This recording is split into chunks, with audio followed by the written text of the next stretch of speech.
नमस्कार साथियों, आज की हमारी कहानी है त्रिया चरित्र की।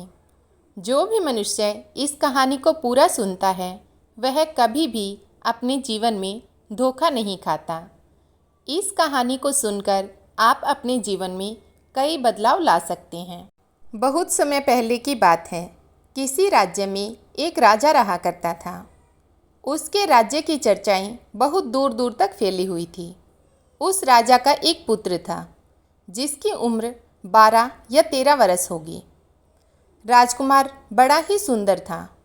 जब राजा ने उसकी शादी की तो उस वक्त राजकुमार मात्र 14 वर्ष का था। राजा अब बूढ़ा हो चुका था। एक दिन राजा ने सोचा कि अपने राजकुमार को राजा बना देते हैं, क्योंकि उस राजकुमार ने कई शादियां की थी और पहले के राजाओं में यही नियम था कि राजा जितनी चाहे उतनी शादी कर सकता था। वह राजा अपने पुत्र राजकुमार को राजा बना देता है। राजकुमार की 7 शादियां हो चुकी थी। वह राजकुमार जो राजा बना था अपनी पढ़ाई लिखाई फिर भी कर रहा था। वह रोज़ गुरुकुल में पढ़ने के लिए जाया करता था। एक दिन की बात है, जब वह राजकुमार पढ़ने के लिए विद्यालय जा रहा था तो रास्ते में उसे पनिहारी मिली। पनिहारी बहुत ही सुंदर थी। उस पनिहारी ने राजकुमार से पूछा, हे राजा, आप रोज़ कहाँ जाते हैं? राजकुमार कहता है कि मैं रोज़ विद्या ग्रहण करने के लिए अपने गुरु के पास जाता हूँ। तो वह कहती है, यह तो अच्छी बात है, लेकिन यह बताइए कि आपने त्रिया चरित्र पढ़ा है? राजकुमार कहता है कि नहीं, मैंने यह कभी नहीं पढ़ा। पनिहारी कहती है कि आप त्रिया चरित्र अवश्य पढ़ना। राजकुमार पूछता है कि यह त्रिया चरित्र क्या होता है? पनिहारी ने कहा कि आप यह बात अपने गुरु से जाकर पूछना और त्रिया चरित्र को अवश्य ही पढ़ना। राजकुमार कहता है कि मैं आज ही जाऊंगा और अपने गुरु से जाकर पूछ लूँगा कि आपने मुझे त्रिया चरित्र क्यों नहीं पढ़ाया। इतनी बात कहने के बाद वह राजकुमार वहाँ से चल देता है। पनिहारी की बात सुनकर राजकुमार गुस्से में था। उसकी आंखें लाल थीं। वह अपने गुरु के पास जाकर प्रणाम करता है। तब गुरुजी ने पूछा, बेटा क्या हुआ? आज तुम क्रोध में दिखाई दे रहे हो और तुम्हारी आंखें लाल क्यों हैं? क्या बात है, मुझे बताओ। राजकुमार ने क्रोध में जवाब दिया, गुरुदेव, आपने मुझे त्रिया चरित्र क्यों नहीं पढ़ाया? यह बात आपने क्यों छुपाई? त्रिया चरित्र के बारे में मुझे क्यों नहीं बताया? गुरु कहते हैं, बेटा, तुम त्रिया चरित्र नहीं पढ़ पाओगे, क्योंकि त्रिया चरित्र पढ़ना खतरे से खाली नहीं होगा, और जब तुम त्रिया चरित्र पढ़ोगे तो उसमें तुम्हारी जान भी जा सकती है। राजकुमार कहता है कि गुरुदेव, आप इसकी चिंता ना करें, मैं खुद इस राज्य का राजा हूँ। अपने शिष्य की ऐसी बात सुनकर गुरु कहते हैं कि ठीक है, अब तुमने हट कर ही ली है तो मैं तुम्हें त्रिया चरित्र पढ़ाता हूँ। त्रिया चरित्र पढ़ते पढ़ते राजकुमार को 1 साल हो गया, और जब 1 वर्ष हो गया तो गुरु ने कहा, बेटा, अब तुम्हारी पढ़ाई पूरी हो चुकी है, अब तुम घर जा सकते हो और आज से अपने राज्य को चला सकते हो। अब तुम्हें यहाँ आने की कोई आवश्यकता नहीं है। राजकुमार कहता है, ठीक है गुरुदेव। राजकुमार जैसे ही जाने को होता है, गुरुदेव उसे रोक लेते हैं और कहते हैं, बेटा, मैं तुम्हें एक ऐसा यंत्र देता हूँ कि जब तुम इसे अपने कानों में लगाओगे तो कोई भी तुम्हें पहचान नहीं पाएगा और तुम उसे पहचान लोगे। राजकुमार वह यंत्र अपने हाथों में ले लेता है। गुरु कहते हैं कि तुम इस यंत्र को ले जाओ और रात के 12 बजे आज ही की रात में अपने महल से निकलकर जंगल की तरफ जाना और पूर्व दिशा की ओर जाना। जब तुम पूर्व दिशा की ओर जाओगे तो यह यंत्र अपने कानों में लगा लेना और वहीं पर खड़े हो जाना। राजकुमार कहता है, ठीक है गुरुदेव, मैं ऐसा ही करूँगा। राजकुमार गुरुकुल से महल की ओर चल देता है। और जब रात के 12 बज जाते हैं, राजकुमार की सातों पत्नियां सो जाती हैं, तब आधी रात के समय वह राजकुमार अपने हाथों में यंत्र लेकर महल से जंगल की तरफ चल देता है। राजा जंगल में पूर्व दिशा की ओर जाता है और वहाँ जाकर अपने कानों में यंत्र लगा लेता है और वहीं खड़ा हो जाता है। तभी उसने देखा कि वहीं पनिहारन जो मुझे रास्ते में मिली थी, वहीं पनिहारन एक थाली में खाना लेकर जंगल की ओर जा रही थी। वहाँ थोड़ी ही दूरी पर एक संत अपनी कुटिया बनाकर रहता था। वह पनिहारन इन संत के पास खाना लेकर जा रही थी। राजा ने देखा कि यह तो वही पनिहारन है जिसने मुझसे कहा था कि त्रिया चरित्र की पढ़ाई अवश्य करना। लेकिन पनिहारन उस राजा को नहीं पहचान पाई, क्योंकि राजा के कानों में यंत्र लगा हुआ था। यंत्र लगने की वजह से राजा किसी को भी पहचान सकता था। राजा ने अपने मन में सोचा कि चलो इसके पीछे चलते हैं कि यह आधी रात को भोजन लेकर संत की कुटिया की तरफ क्यों जा रही है, इसका क्या कारण है। वह राजा भी उसके पीछे पीछे छिपता छिपाता हुआ चल दिया। अब वह पनिहारन उस कुटिया में बाबा के पास पहुंचती है। वह बाबा जादूगर था और उसके पास जादू की पोटली थी। राजा पीछे पीछे गया। राजा छिपकर देख रहा था कि वह पनिहारन औरत और बाबा क्या करेंगे। बाबा ने पनिहारन से कहा, अरे पनिहारन, पहले तो मुझे यह बता कि आज आने में इतनी देर कैसे लग गई। हाथ जोड़कर पनिहारन कहने लगी, महात्मा जी, मेरा विवाह हो चुका है और मेरे पति मुझे लेने आए हैं। कल मुझे लेकर चले जाएंगे, इसलिए उन्हें सुलझाने में थोड़ी देर लग गई और यहाँ आने में भी देर हो गई। जब यह बात साधु ने सुनी कि पनिहारन का विवाह हो चुका है और इसका पति इसे लेने आया है, तो साधु पनिहारन से कहता है कि इसका मतलब है कि तुम अपने पति के साथ जाना चाहती हो, तो हमारे पास क्यों आई हो। पनिहारन कहती है कि मैं आपके बिना नहीं रह सकती। साधु कहता है, पनिहारन, इसके लिए तुम्हें एक काम करना होगा। साधु एक बड़ा सा चाकू निकालता है और पनिहारन से कहता है, अपने उस पति को मार दो जो हमारे और तुम्हारे बीच दरार बन रहा है। तब मैं तुम्हें रख लूँगा और तुमसे विवाह करूँगा, तुम्हें अपनी पत्नी बनाऊँगा। बिना कुछ सोचे समझे वह पनिहारन चाकू ले लेती है और दौड़ते हुए अपने घर आ जाती है। उसका पति सो रहा था। वहाँ जाकर अपने पति की गर्दन काट देती है और उसकी गर्दन को लेकर साधु के पास आ जाती है। राजकुमार उसके पीछे पीछे सारा कारनामा देख रहा था। जब साधु ने देखा कि वह अपने पति को मारकर उसकी गर्दन लेकर आई है, तो साधु को बहुत गुस्सा आया और उसने उसे लात मारी और कहा, भाग जा यहाँ से। जब तू अपने पति की नहीं हो सकी, जिसके साथ तूने 7 फेरे लिए थे, तो तू मेरी क्या होगी। जल्दी भाग जा यहाँ से। अगर तू मेरे पास दोबारा आई तो मैं तुम्हें जीवित नहीं छोड़ूंगा। यह बात सुनकर उस पनिहारिन को ऐसे लगा जैसे उसके पैरों तले जमीन खिसक गई हो। फिर भी वह अपने पति की कटी हुई गर्दन लेकर घर आई, उसकी गर्दन को जोड़ देती है और वहीं बैठ जाती है। इधर जैसे ही सवेरा हुआ, अपने पति के पास बैठकर रोने लगती है, चिल्लाती है और कहती है, देखो देखो, किसी ने मेरे पति की हत्या कर दी। लेकिन रात में उस पनिहारी का सारा कारनामा राजकुमार देख चुका था। इधर सारे गांव वाले पनिहारी के घर चले आते हैं और उसके पति की लाश को लेकर गांव से बाहर जाते हैं उसका दाह संस्कार करने के लिए। वह पनिहारन भी पीछे से भागती हुई रोती हुई चली आ रही थी। इधर राजकुमार भी जा रहे थे, जो कि अपने राज्य के राजा बन चुके थे। पनिहारन भागती हुई चिल्लाती हुई पहुंची और कहने लगी कि मैं सती बनूंगी, क्योंकि अगर मेरे पति ही नहीं रहे तो ऐसे जीवन का क्या फ़ायदा। मैं इन्हीं के साथ सती हो जाऊंगी। राजा को उसकी बातें सुनकर हंसी आ जाती है और राजा कहता है, त्रिया चरित्र जाने न कोई, और कसम मेरी की हुए सती। राजकुमार की यह बात और तो कोई नहीं समझ पाया, लेकिन वह पनिहारन समझ जाती है और कहती है, राजा साहब, आप हमारे ऊपर यह बात कह रही हैं, लेकिन चलिए कोई बात नहीं, मैं सती हो जाऊंगी। लेकिन पनिहारिन जाते जाते कहती है कि मैं तुम्हें एक बात बताती हूँ। राजकुमार कहता है कि बताओ। पनिहारिन कहती है, राजा साहब, आप जब कभी भी चटाई पर बैठें तो चटाई को झाड़कर बैठना।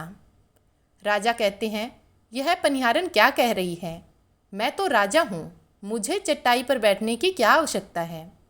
पनिहारन कहती है कि नहीं, जब भी तुम्हें कोई नौबत आए चटाई पर बैठने की, तो तुम चटाई को झाड़ कर बैठना।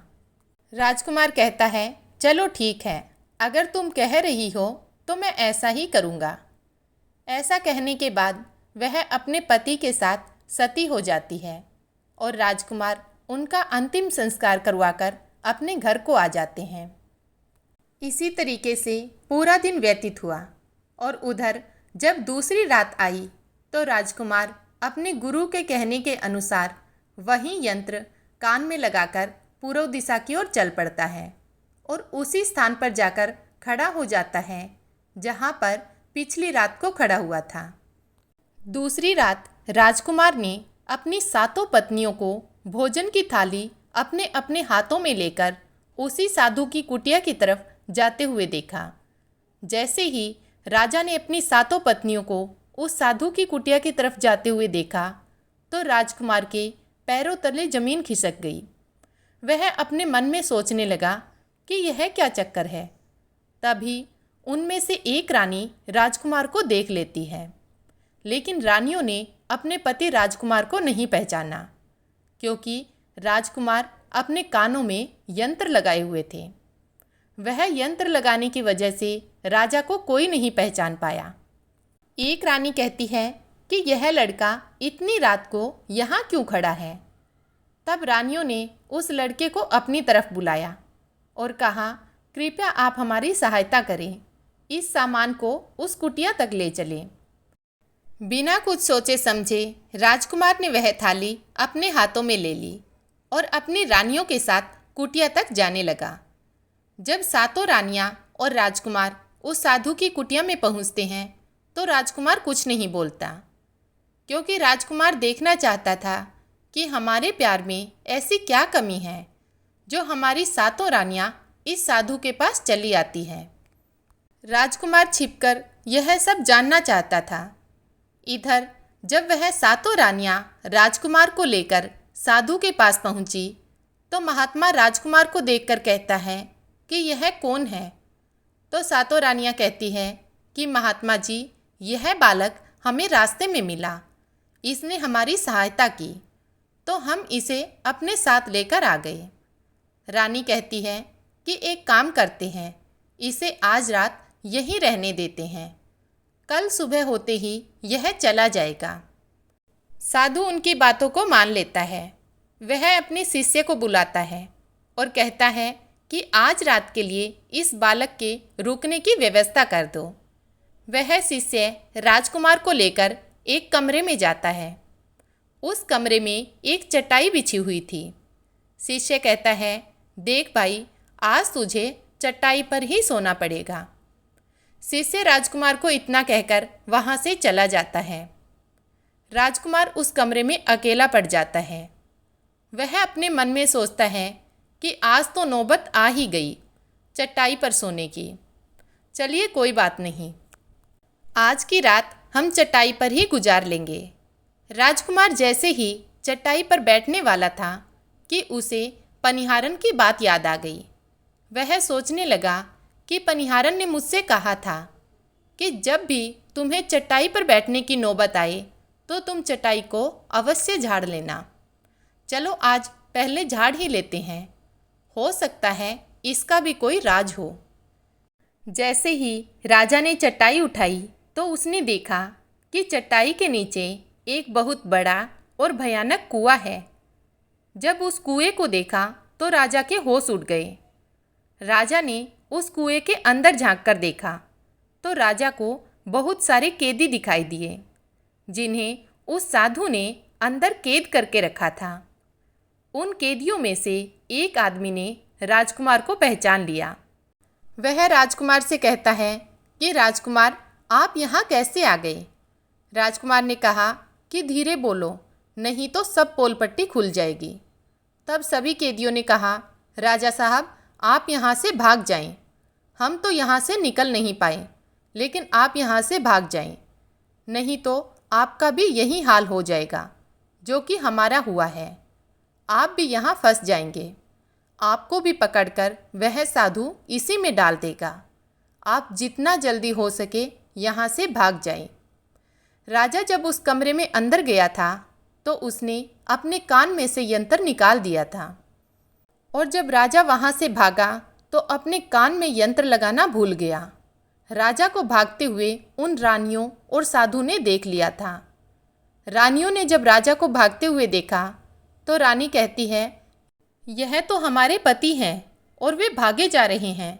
इन्होंने हमें यहाँ देख लिया है, अब हमारा क्या होगा? साधु कहता है, तुम यहाँ क्या देख रही हो? जल्दी जाओ और अपने पति को पकड़कर यहाँ ले आओ। रानियाँ राजकुमार को पकड़ने के लिए दौड़ी दौड़ी जाती हैं, लेकिन वह राजकुमार जो राजा था इतना तेज था कि वह अपने महल में पहुँच जाता है। घबराई हुई रानियों के तो होश उड़ गए। फिर वापस उसी बाबा के पास आती है और बाबा से कहती है, महाराज, अब तो हमारे पति हमें जीवित नहीं छोड़ेंगे। हम जैसे ही घर जाएंगे वह हमारी जान ले लेंगे। महात्मा जी, हमें बचा लीजिए, इसका कोई उपाय कीजिए। तब जाकर वह साधु रानियों को एक जादुई कील देता है और कहता है कि जब तुम जाओ तो अपने पति को बहला फुसलाकर उसके माथे में यह जादुई कील घुसा देना। तुम्हारा पति वहीं ढेर बन जाएगा और साथ मिलकर उसे मार देना। बस कहानी ख़त्म हो जाएगी। वह सातों रानियाँ साधु की बात मान लेती है और जादुई कील लेकर महल आती है। वह 7 रानियाँ आपस में विचार करती है कि राजा सबसे ज़्यादा प्रेम सबसे छोटे वाली रानी को करते हैं। वे रानियाँ मिलकर जादू वाला कील छोटी रानी को दे देती हैं और कहती है, ये तुम्हारा काम है, तुम किसी भी तरह से राजकुमार के सिर में ये कील गाड़ देना। जब राजा ने उन 7 रानियों को आते हुए देखा तो क्रोध में कहा, पहले तुम यहीं रुको। पहले मुझे यह बताओ कि हमारे राज्य में या मुझ में ऐसी क्या कमी है कि तुम आधी रात को उस साधु के पास जाती हो? इसका क्या कारण है? 7 रानियाँ हाथ जोड़कर कहती है, महाराज, हमें क्षमा कर दीजिए। हमें लगता है कि उस साधु बाबा ने हम पर कोई जादू टोना किया है, इसीलिए हमसे ऐसी गलती हो गई। आइंदा ऐसी गलती कभी नहीं होगी। छोटी रानी की ऐसी बातें सुनकर राजा उसकी बातों में आ गया, क्योंकि वह राजा छोटी रानी से बहुत प्रेम करता था। राजा भी सोचने लगता है कि शायद उस बाबा ने ही इन पर कोई जादू टोना किया होगा। अपनी 7 पत्नियों को माफ़ कर देता है और कहता है, ठीक है, तुम अपने कमरे में जाओ। सबसे छोटी रानी, जिसे राजकुमार बहुत प्रेम करता था, वह राजकुमार को खाना खिलाती है और राजकुमार को सुला देती है। जब राजा सो जाता है तो बाकी रानियां भी वहां आ जाती हैं। सबसे छोटी रानी जादुई कील निकालती है और राजा के माथे में घुसा देती है। राजा पूरी तेजी से उठा, लेकिन इतने समय में वह ढेर बन चुका था। अब उस राजा में इतनी शक्ति नहीं थी कि उन 7 रानियों का मुकाबला कर सके। वह 7 रानियां उस राजा को पकड़ने लगी। फिर भी राजा ने हिम्मत नहीं हारी और अपने महल की खिड़की से कूदकर भागते भागते अपने गुरु के पास पहुंच गया और कहने लगा, गुरुजी, मुझे माफ़ कीजिए, मेरी जान बचाइए, नहीं तो मैं मर जाऊंगा। गुरु कहते हैं कि बेटा, मैंने तुमसे कहा था कि तुम त्रियचरित्र मत सीखो, इसमें जान भी जा सकती है। देखा इसका नतीजा। राजकुमार कहता है, गुरुदेव, मुझे माफ़ कर दो और जल्दी मेरी जान बचाइए, नहीं तो मैं मारा जाऊंगा, क्योंकि मेरी पत्नी ने मेरे सिर में जादुई कील ठोकी है, जिसकी वजह से मैं ढेर बन चुका हूँ। गुरु ने जब ध्यान से देखा तो कहा कि यह तो वही कील है जो साधु ने उन्हें दी है। मैं तुम्हें अब नहीं बचा सकता। राजकुमार कहता है, नहीं गुरुदेव, ऐसा मत कहिए। मैं आपका शिष्य हूँ और मेरी जान बचाना आपका कर्तव्य है। गुरु कहते हैं कि बेटा, मैं तुम्हारी जान नहीं बचा सकता, लेकिन एक उपाय कर सकता हूँ। राजकुमार कहता है कि क्या उपाय है? गुरु ने कहा कि मैं तुम्हें तोता बना देता हूँ। तोता बनने के बाद तुम सुखवादी में जाकर रहना, क्योंकि वहाँ पर कई तोते रहते हैं, और जब तुम्हें बहुत प्रेम करने वाली स्त्री मिलेगी तो तुम पुनः राजकुमार बन जाओगे। वह राजकुमार कहता है, ठीक है गुरुदेव, आप हमें तोता बना दीजिए। गुरुदेव उसे तोता बना देते हैं और वह तोता बनने के बाद सुखवादी में जाकर रहने लगता है। सातों रानियां उस राजकुमार को खोज रही थी। जब राजकुमार नहीं मिला तो फिर से उस बाबा के पास जाती है और कहती है कि बाबा, रात को राजा भाग चुका है, आप अपनी पोटली निकालिए और देखें कि वह कहाँ है।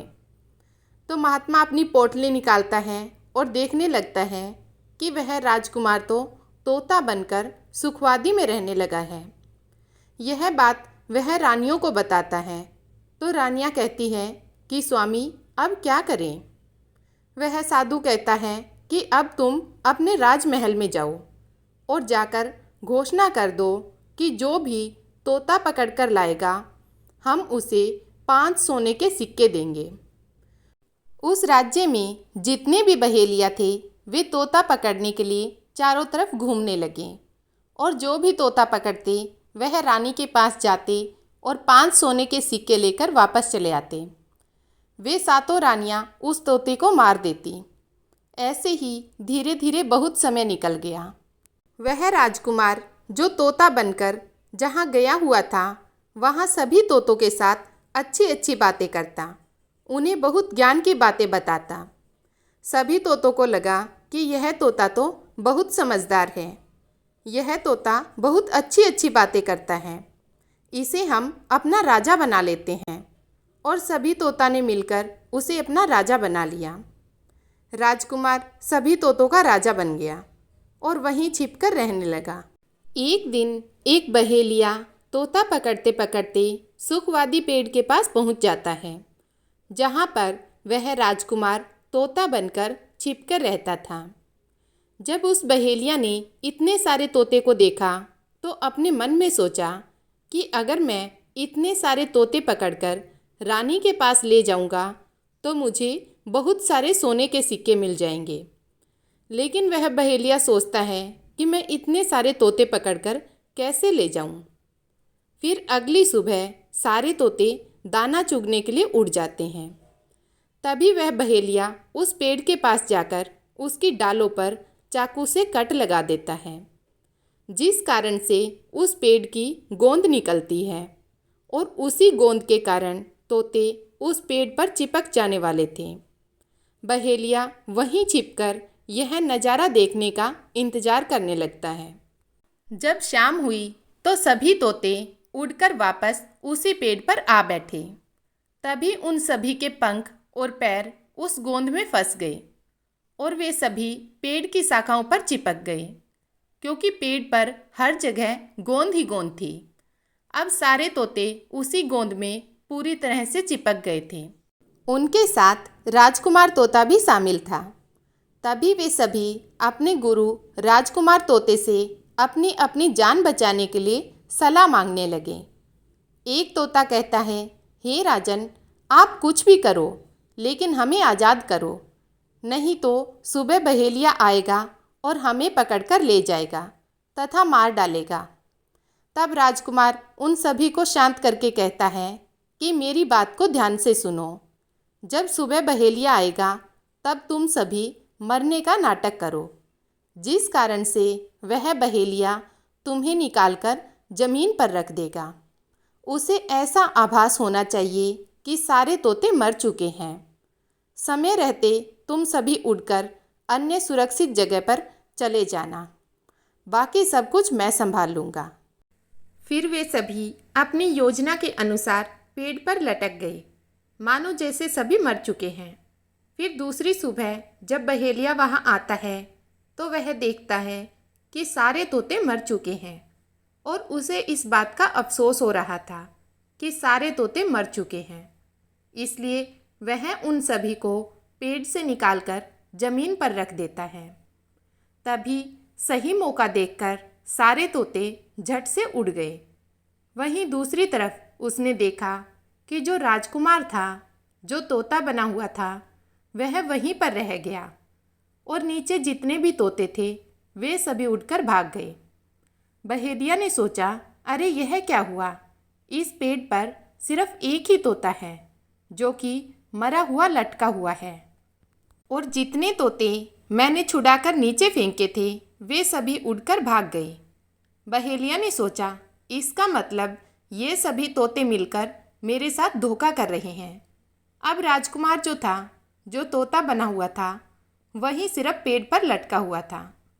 वह बहेलिया कहता है कि यह सब तुम्हारी चाल है।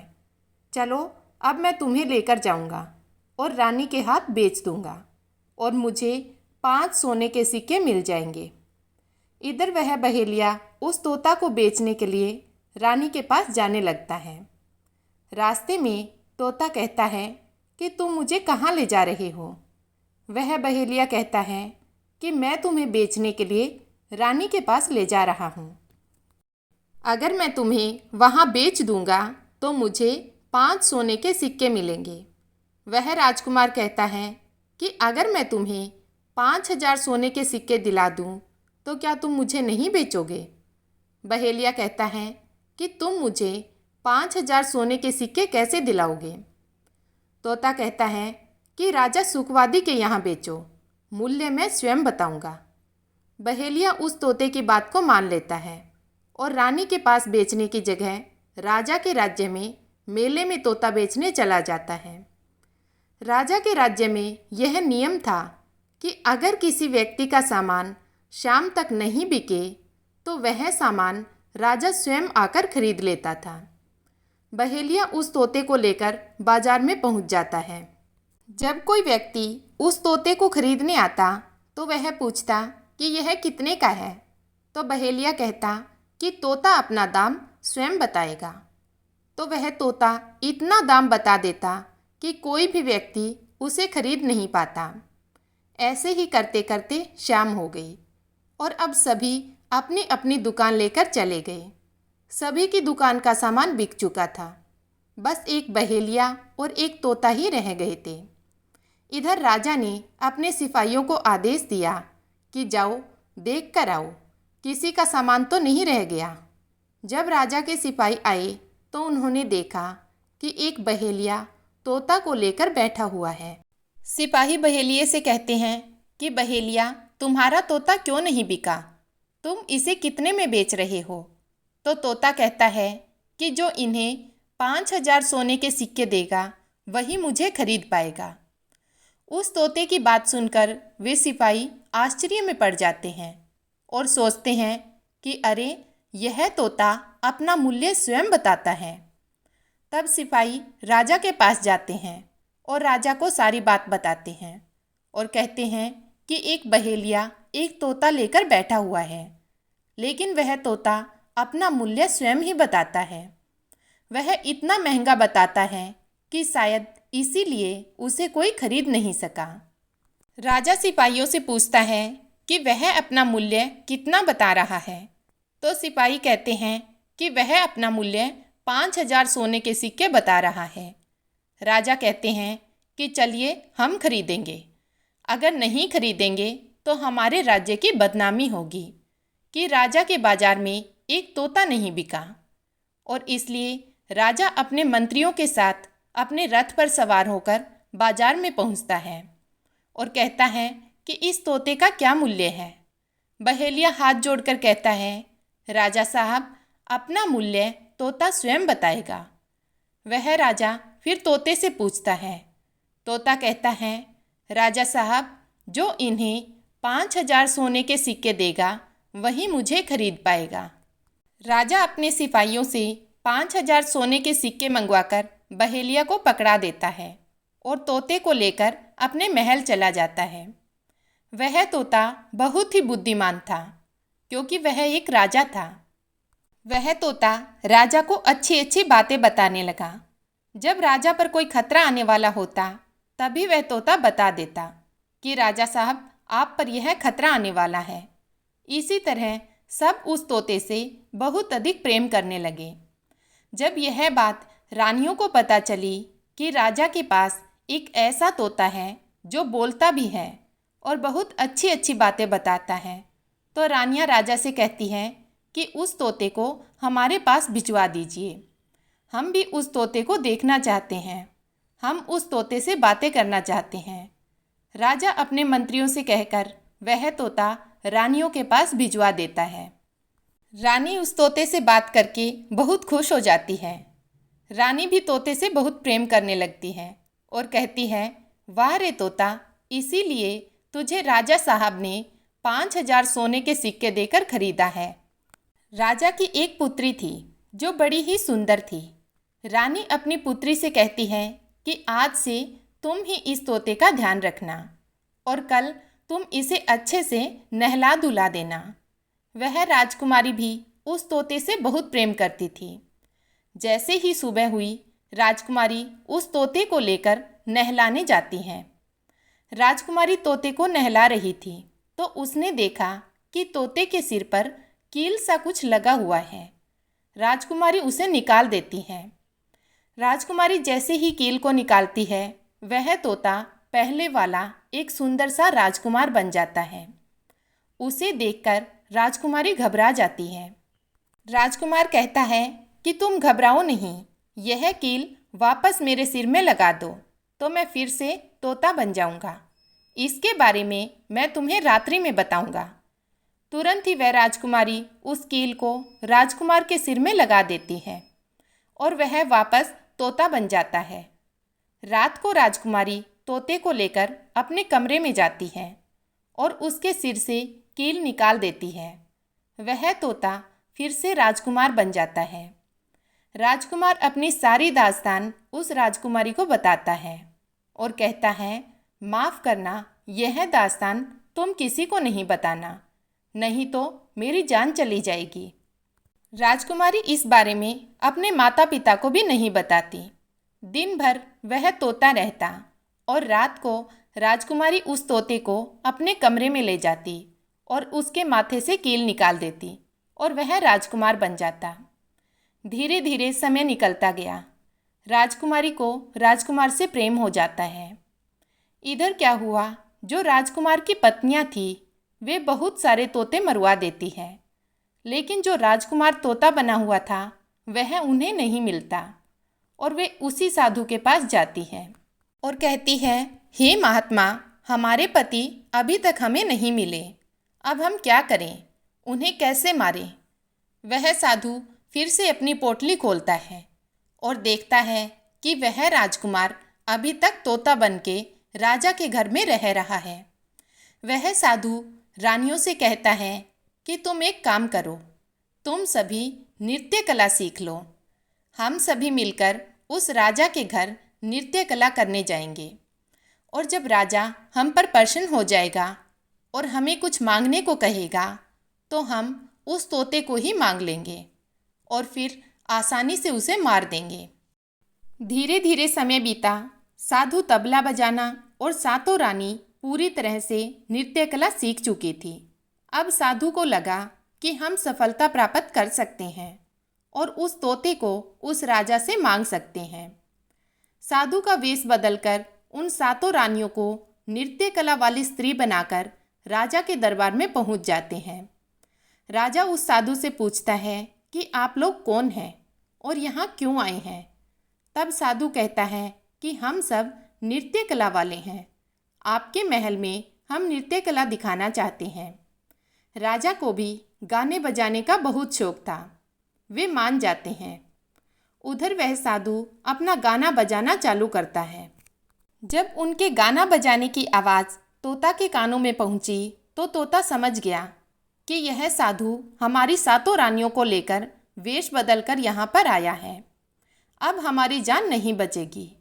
लेकिन जब राजकुमारी उस तोते को लेकर अपने कमरे में जाती है, उस तोते के सिर से कील निकालती है, तो वह तोता राजकुमार बन जाता है। वह राजकुमार सारी बात उस राजकुमारी को बताता है और कहता है, देखो, जो यह गाना बजाने वाले आए हैं, यह वही साधु है। यह गाना बजाकर राजा को खुश कर देगा और बदले में मुझे मांग लेगा और ले जाकर मुझे मार देगा। वह राजकुमार कहता है कि सुनो राजकुमारी, जब राजा आदेश दे कि तोता को लेकर आओ तो तुम मुझे मत देना। जब राजा खुद मुझे लेने आए तब भी तुम मुझे मत देना। कहना कि तोता को नहीं दूंगी। और जब राजा ना माने, राजा तुमसे जिद करे और मुझे मांगे, तब तुम गुस्से में आकर पिंजरे को फेंक देना। उसके बाद मैं अपने बचने का रास्ता स्वयं ढूंढ लूँगा। राजकुमारी कहती है, ठीक है। वहाँ गाना बजाना हुआ तो राजा प्रसन्न होकर उन्हें कहते हैं कि मांगो, क्या मांगना चाहते हो।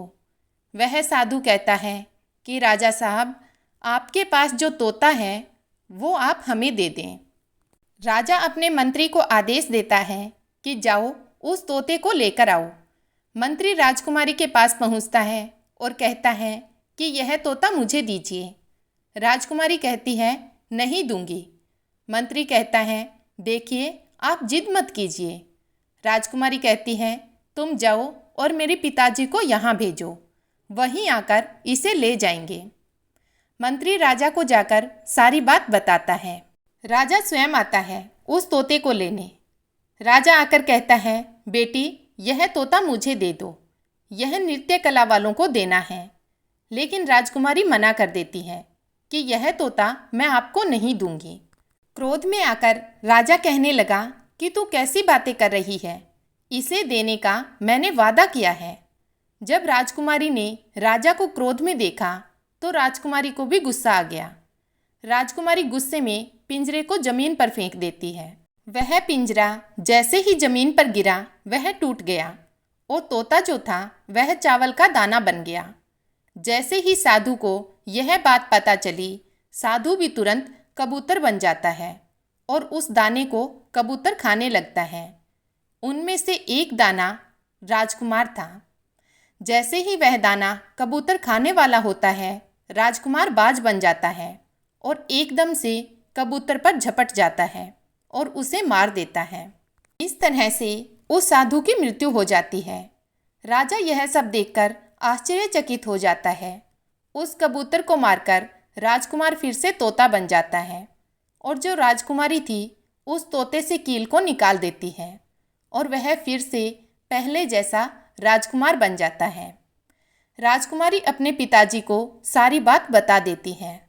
राजकुमार कहता है, देखिए राजा साहब, मैं भी एक राजा हूँ और मैं आपकी बेटी से प्रेम करता हूँ और इनसे शादी करना चाहता हूँ। राजा अपनी पुत्री का विवाह उस राजकुमार से कर देता है। फिर राजकुमार उस राजा की पुत्री से विवाह करके अपने महल चला जाता है और जो उनकी 7 रानियां थीं उनको पकड़कर बंदी गृह में बंद करवा देता है। राजकुमार खुशी खुशी उस राजकुमारी के साथ रहने लगता है। साथियों, जब कोई स्त्री कभी कभी किसी परिस्थिति में चतुराई या चालाकी दिखाती है या दूसरों को बेवकूफ़ मानते हुए कोई अभिनय, ढोंग या पाखंड करती है तो इसे ही त्रिया चरित्र कहते हैं, जिसे पढ़ने के बाद राजा को अपनी जान बचाने के लिए क्या क्या नहीं करना पड़ा, क्योंकि राजा को स्त्री के त्रिया चरित्र की पूरी जानकारी हो चुकी थी कि कैसे जब एक स्त्री को अपना स्वार्थ दिखने लगता है तो वह अपने लोगों को भी बेवकूफ़ बनाकर अपना स्वार्थ पूरा करती है और उसके साथ रहने वाले लोगों को इसके बारे में भनक तक नहीं लगती कि यह स्त्री त्रिया चरित्र का खेल खेल रही है। साथियों, उम्मीद करती हूँ कि आपको यह कहानी अच्छी लगी होगी। इसे पूरा सुनने के लिए आप सभी का धन्यवाद।